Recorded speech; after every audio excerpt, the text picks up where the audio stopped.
So here's the ultimate chainsaw mount for your side-by-side razor UTV.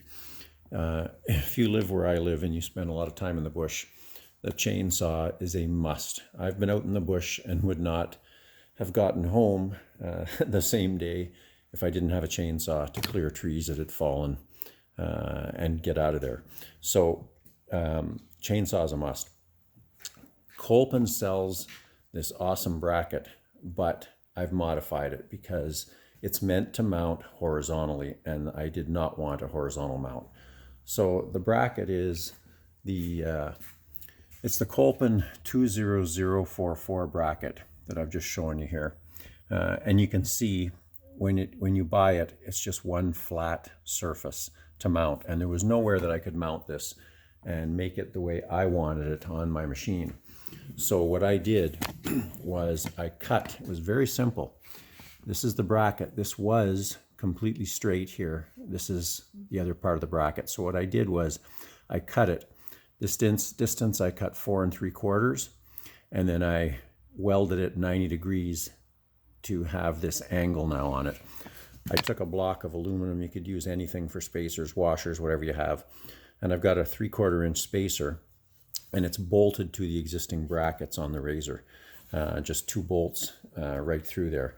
So now I have this, and it's mounted vertically, protected basically by the machine when I'm driving. However, I did add these 2 round bars, as you can see, because the bracket as it was, whether you mount it the way it comes straight across somewhere or do what I did and mount it vertically, there's still there was a little bit too much flex in it. So the saw itself, there was a fair bit of wobble and movement. I don't have the bracket closed at the moment, but so I welded these 2 bars to give the whole thing stability, and I can be going over the roughest terrain and that saw stays very solid. A little bit of flex obviously to the bar of the saw, but for the most part it's extremely solid. Really great way to mount a saw. This is a terrific bracket. It just, to me, doesn't suit side-by-sides like it does ATVs, mounting them on the front, etc. So this is a great solution, and I can tell you it works fantastic. Very simple. 1 cut and welded the bars. You could probably bend that plate if you had the ability with vices or whatever to do it. I decided to cut, weld, and reinforce it. Anyway, works fantastic. Hope this helps somebody out. Like the video and subscribe if you enjoy it.